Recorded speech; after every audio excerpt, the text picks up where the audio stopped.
y el problema tan grande que se está generando, por ejemplo, el loteo.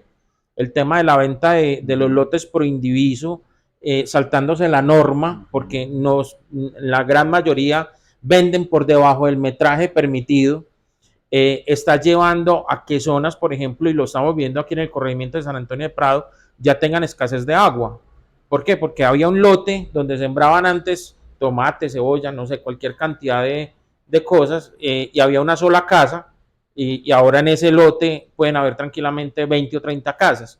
Entonces, en la afectación también para el medio ambiente, para las cuencas hídricas, para todo ese potencial que tiene el corregimiento, también nos lo afecta todo este crecimiento poblacional y urbanístico desorganizado, porque si algo tenemos claros es que Medellín en 1940 lo empezaron a planear para 1.600.000 habitantes, ¿cierto?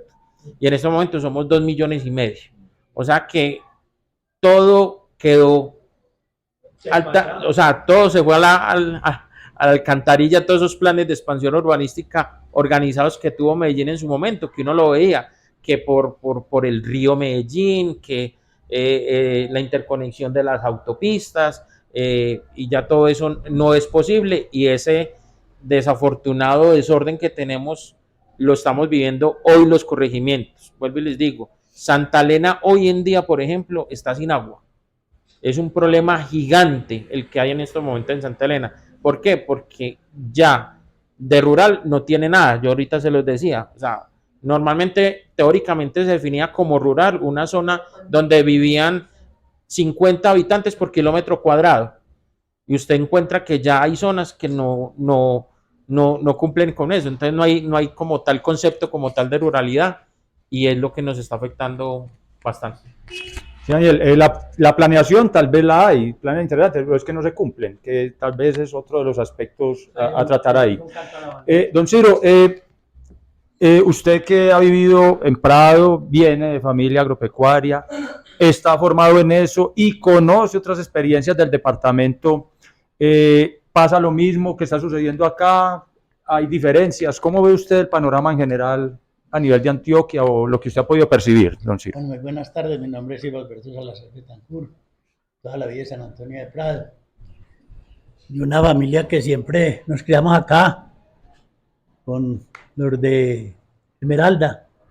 Yo quiero como mea culpa, los que nos hemos formado en la parte agropecuaria, que hayamos descuidado esto, ¿cierto? Que somos muchos y soy culpable de eso, pues mea culpa, pero también me defiendo. Por ahí en el 2005 empecé yo a meterme en esta parte y estaba muy interesado en la parte de seguir con lo agropecuario y de estar muy metido acá. Pero realmente cuando se empezaron a dar esos intereses y cuando se hacían las priorizaciones, donde lo del campesino era tampoco, eso empezó a desanimar totalmente. ¿Para dónde se iba la plata? Donde habían ciertos intereses, ya se iba. Entonces yo empecé a desanimarme de eso, de que no había como una unión entre la gente para que todo saliera perfecto, ¿cierto? Que hubiera para todos. Pero quería más. Entonces siempre el sector agropecuario lo dejaron abajo. Siempre. Por intereses políticos, por lo que se quiera. Entonces ya yo empecé a hacer otras cosas. Yo inclusive en el 2014 me tocó hacer un estudio a los 5 corregimientos en la parte productiva. Imagínense que el 14, ahora el 24, cómo ha cambiado San Antonio de Prado en ese aspecto. Y lo que decía Jorge ahora es muy real, pero es que campesinos ya no hay. Usted puede contar en los dedos de la mano los campesinos que quedan. No hay generación. No hay. Y tampoco hay un relevo. No hay un relevo, que es lo más grave. No lo hay. Y dígame, ¿cuáles son los lotes grandes que tienen los campesinos aquí? Los que más trabajan son los Vélez, ¿cierto? Que tienen allá, tienen en el astillero, aquel allí, este muchacho en este momento con plátano, aguacate y cítricos. Y los Pérez en Potrerito. Los Pérez en Potrerito y ahora los Villas. Los Villas que tienen ahí un lote, ni siquiera hay 1 hectárea. Y lo de Chavarri. De puro, de hortalizas ahí. Entonces eso fue lo que pues me hizo meter por otro lado.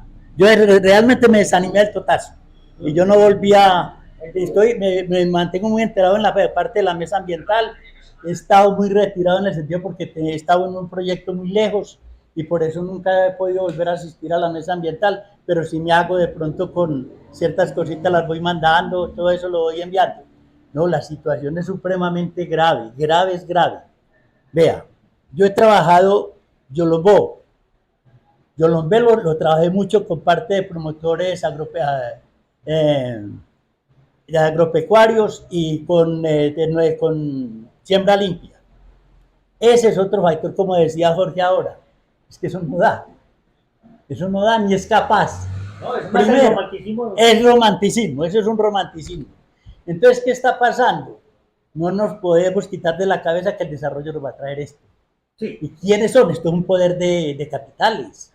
Es un poder de capitales y grave, y grande.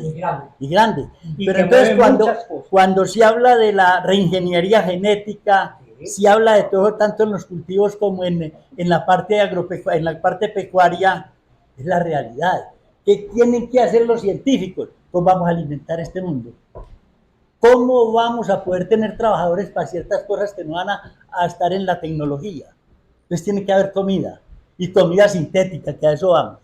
Esa es la comida sintética, porque la comida, a pesar de que es paradójico también, cuando uno va a la mayorista, la cantidad de comida perdiéndose. Ese trabajo que nosotros hicimos en los 5 municipios fue para el Banco de Alimentos del Banco Arquidiocesano.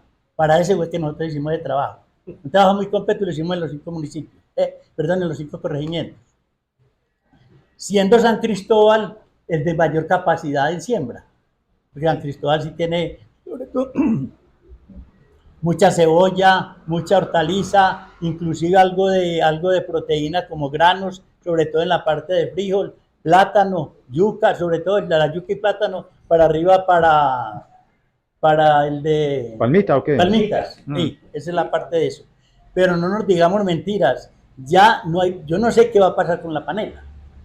Que la panela es supremamente laboriosa y es supremamente, a pesar de que se cambiaron todas las variedades. Antes había una Ricarda que era la Corada, que era una 2714, estaba la 2879 que eran de mucha pelusa. Entonces empezaron a entrar toda esta parte de cañas de Puerto Rico, que son cañas sin pelusa, muy delgadas pero muy productivas. Esta parte de Yolombó, en la parte yendo para Vegachí, que es donde está la zona grande de caña, la floresta y todo eso, yo no sé, y son áreas muy grandes, no sé qué va a pasar con eso, porque es que dicen, no hay relevo, y usted aquí tampoco consigue un trabajador para el agro. De manera que la situación no está fácil. No está fácil. Un trabajador en el agro, los que consiguen uno son personas mayores de 60 años. Duro. Esa es la realidad de esto.